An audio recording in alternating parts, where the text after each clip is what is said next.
Hey, welcome back to Score on Business. We're still here with Dale Lott. So, Dale, before we move on from patenting, tell us a little about the Oragel. Oragel, okay.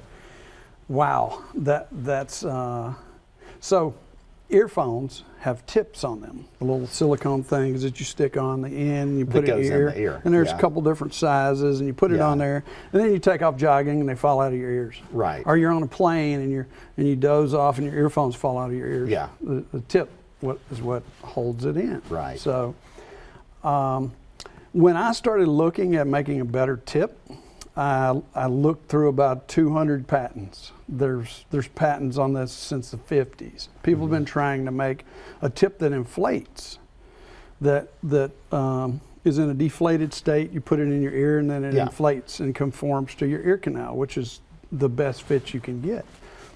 And so after looking through that, studying everything that was out there, everyone was so they were diving into how to inflate it.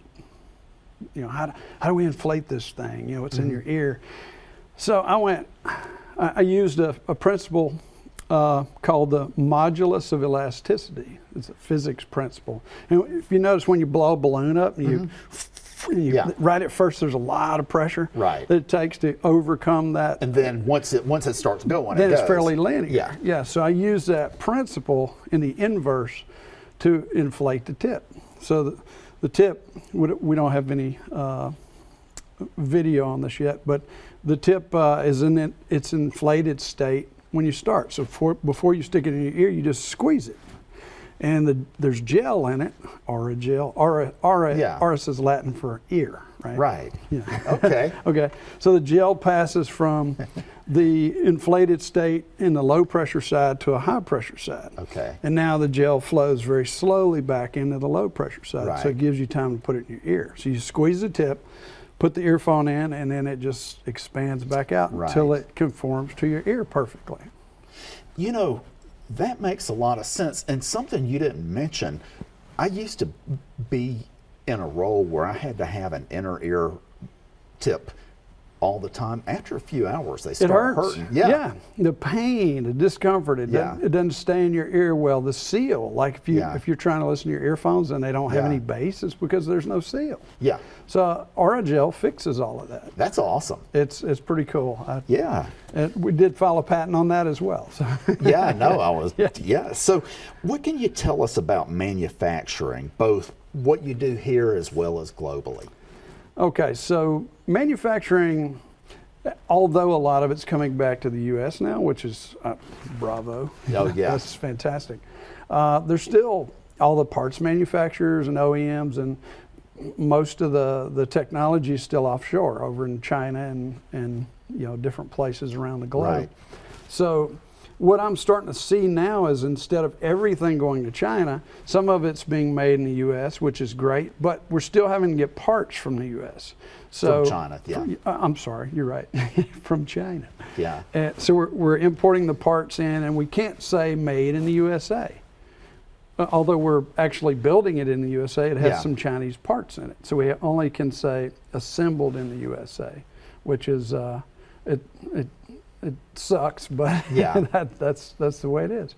So manufacturing, I'm starting to see a lot of industries starting to come around. The plastics injection molding is coming back. There's a company out in California that I work with that does a lot of injection molding in China and in the U.S., and it's all automated. It's fantastic what they do. Electronics, manufacturing PC boards, assembly, metal, these micro parts made on Swiss screw machines are mostly done here. They're little tiny parts that China just can't make right. So we do that here. So manufacturing in general, I think, is going through a flux. It's going through a change, whereas people are starting to look at how much it really costs them to do business in China and then ship the goods here. The tariffs have a play on that. Taxes, all the costs for shipping the goods is fairly expensive, and it's better to do it in large containers, or you pay Right. way too much for it.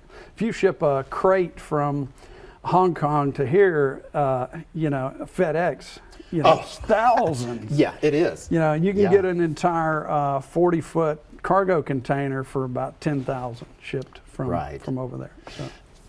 Yeah, I'm glad to see manufacturing coming back, and it's not going to be like it was, but where No. folks can figure it out, and I'm all for that. I am dealing with China some now, and one thing, they don't speak English so well. Well, yeah, there's that. Yeah. It's funny. I go over there quite a bit. I have my visa, and I don't know the language either. But Yeah. communication, a lot of it is not just what you say; it's Yeah. how you say it, like Right. the tonality of it. And so I can almost get around just by watching them real closely as to how they say stuff. I know it sounds Yeah. crazy, but But that's part of communication. it is. Let's take a break. Sounds good. Ladies and gents, we'll be right back.